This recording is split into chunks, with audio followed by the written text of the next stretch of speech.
Today we are going to do a mental experiment to find out what controls your mind and how your mind works. So this is so fascinating because our mind, through language, has determined our emotions.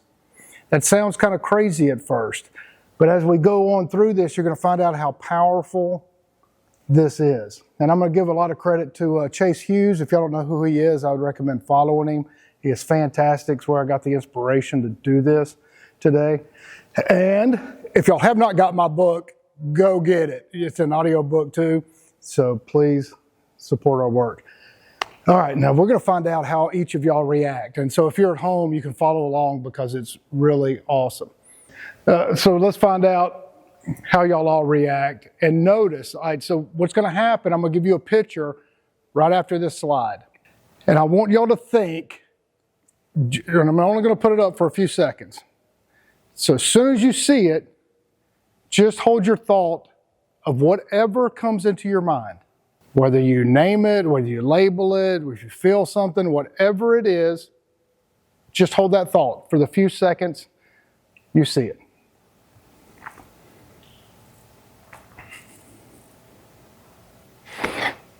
Now, this is fascinating.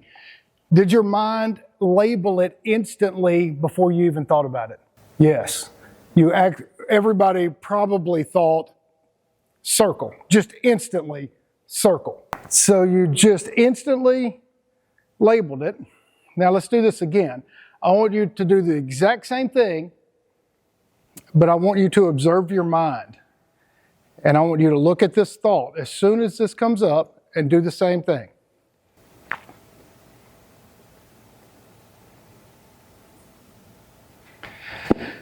Now, most of y'all thought of those things, right? A volcano explosion or AI created it or like whatever popped into your head, right? Now, is that close? Did most everybody think of a volcano? So your mind instantly responded to something in front of you without you consciously thinking about it. It just happened. So this is where the fascination comes in, because without your permission, your mind whispered in your head before you were finished looking at it, before you were able to examine the thing. Your mind put it right in your head. And this is fascinating because your consciousness took you. It hijacked you. It made you, before you had a chance to think, judge, assess it, reflect upon it, your mind instantly told you what to think. Now this is the key. You didn't experience it.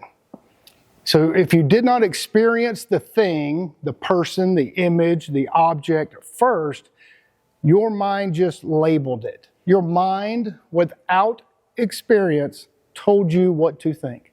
So what is language? Why does our mind create like this? And I'm going to tell you, language is a parasite. And I'm going to show you how. And I'm going to tell you how right now. You know, there are 4 basic traits of a parasite. It needs a host.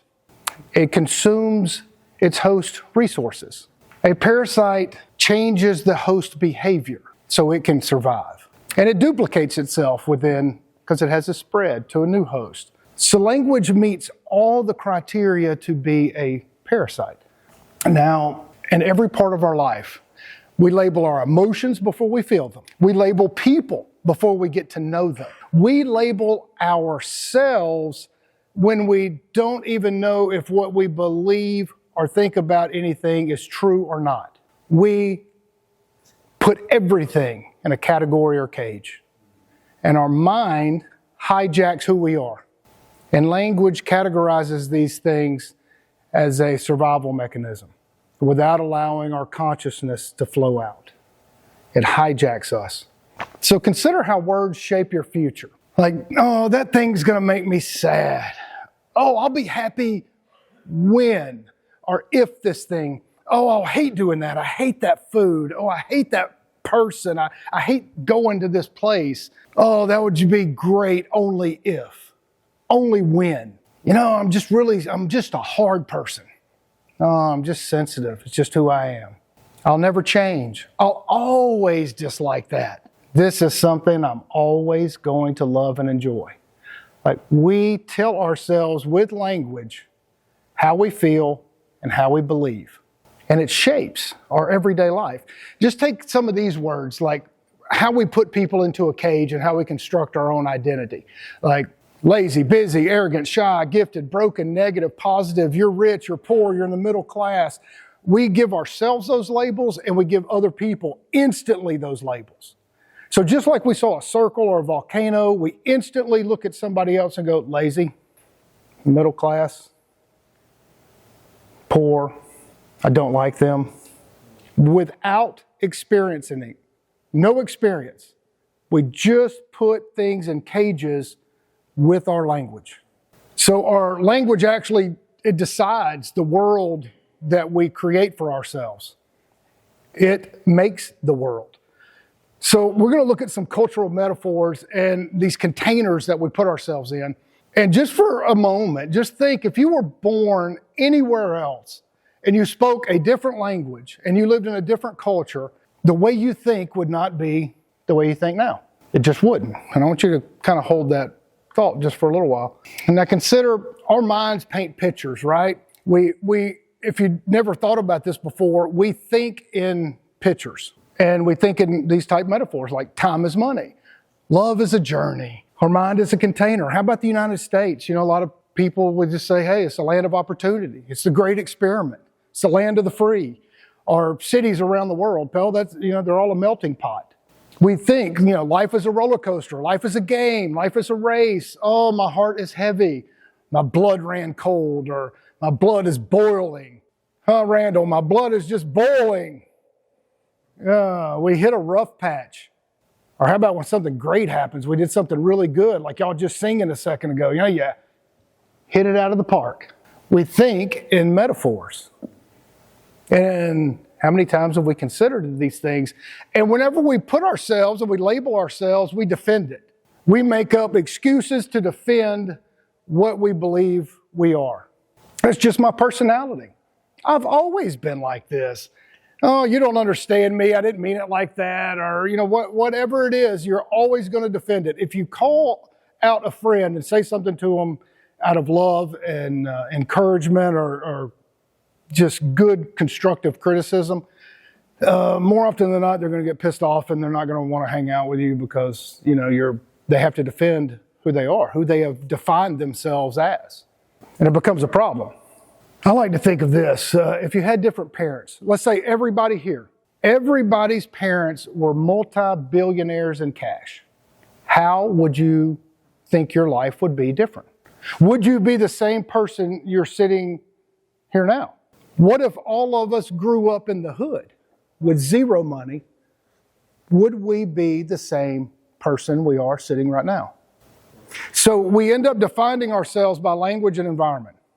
And our language and our experience controls how we see the world.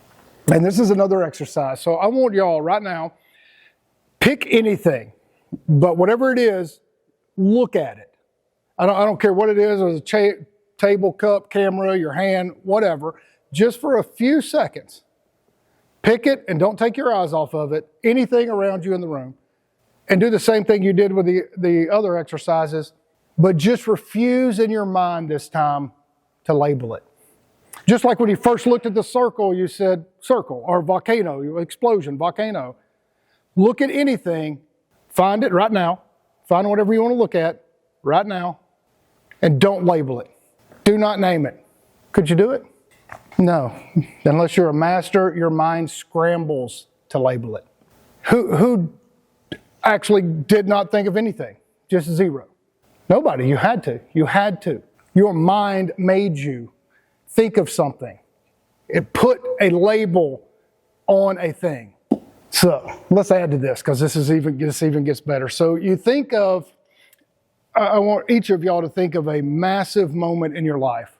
It's like such the biggest moment of your life, like whether it is holding your child for the first time, whether it's watching your baby be born, whether it was a traumatic car accident, or you jumped out of a plane, or you had a shamanic experience, whatever the biggest moment of your life is, just think about that, because there were no words.